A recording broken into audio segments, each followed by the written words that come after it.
प्रणाम। प्रणाम। आई बैठी ना। ना तू बैठा ना, तबे नु कोनो काम आगे बढ़ी। देखी हम ना बहुत खुला विचार के लड़की हई, तरवा जौन कुछ भी पूछे के होके ना खुल के पूछी। अच्छा ये बतावा कि तू अपना घर में सबसे ज्यादा केकरा से प्यार करेलू? हम ना अपना घर में सबसे ज्यादा अपना माई से प्यार करेनी। तो तोके अपना माई के क्रिया बा, सच सच बताई हा। अच्छा ही बतावा कि आज तक ले कोनो लड़का से तोहरा इलू इलू भइल बा, झगड़ा तकड़ा भइल बा, रगड़ा बगड़ा भइल बा कि ना? अब जब रउआ हमके हमार माई की क्रिया खिया ही देले बानी, तब तो हमरा के सब सच बताए के ही पड़ी। हाँ। पता बा जब हम 5वीं क्लास में रहनी तो उहे क्लास के एगो लड़का हाँ। हमरा के पहली बेर आँख मरले रहे। हाँ। और का?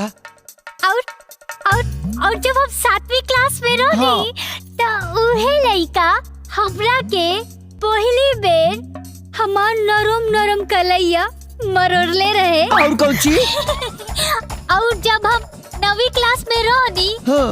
तो उहे लड़का पहली बेर हमरा के चुम्मा ले रहे। और उहे लड़का पहली बेर 10वीं क्लास में। अब काहे ना कि रउआ से हमार बियाह होता त रउआ से कुछ छुपावे के ना नु चाहे, यही से हम सब साथ साथ बता देनी। रउआ के इजाजत होके त हम अपन प्यारा चेहरा रउआ के दिखा देती।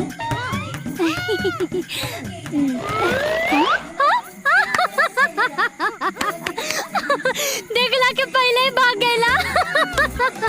बुद्धि भ्रष्ट हो गइल बा एक बार। इतना अच्छा लड़की के ठुकरा धलोस। अरे बाबूजी के करा के समझावतानी, इनके समझ में आई तब लड़के सदिए नहीं के करे के। अरे जंगा ते ओकरा से परीक्षा लेवे खातिर बोलले होबे, ओहो तोरा से परीक्षा लेवे खातिर वहिंगा बोल देले होके। हाँ, अरे तोहके ओसे कुछ और पूछे की चाहत रहल। अरे का पूछी?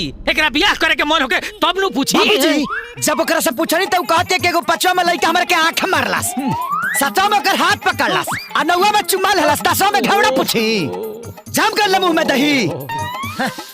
ओ लड़की के चरित्र घर के इज्जत के तीतर की तरह उड़ा दी। बात करता है। अरे मर्दे बियाह तो के करे के भाई। अरे भाई ओहो। अरे रुपाई होए वाला तार पति बड़ा अच्छा से बतियाला।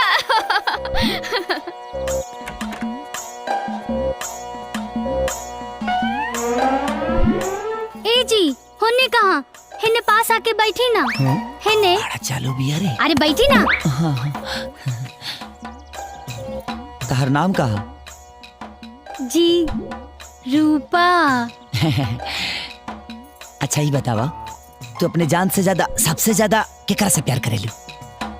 अपन माई से। ना ना ना ना ना अपन बाबूजी से। अच्छा। ना ना ना ना ना अपन माई बाबू दोनों से। तो तोहरा दोनों जाने के क्रिया। ई बतावा कि तू केहू से इलू इलू कैले बाड़ू की ना? कैले वानी ना बचपने से।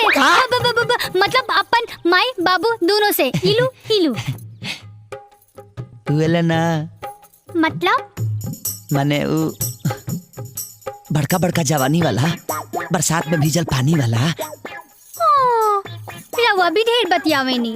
हमार मुखड़ा से ई घूंघट की छतरी हटबे ना करेला, तब भीजम कहाँ से जी? अरे तो अच्छा एकर मतलब तू एकदम नील क्लीन साफ फूल बाड़ू। ना ना कोली कहीं ना कोली। अब तक तू ही हमार दुल्हन बनबू हमारा नारकली। तनी अपनी घूंघट हटाओ ना, एक खूबसूरत चेहरा के गली में हम अपना आँख के सैर करा दी। हाय दैया सचो में? तो तनी सामने आई ना।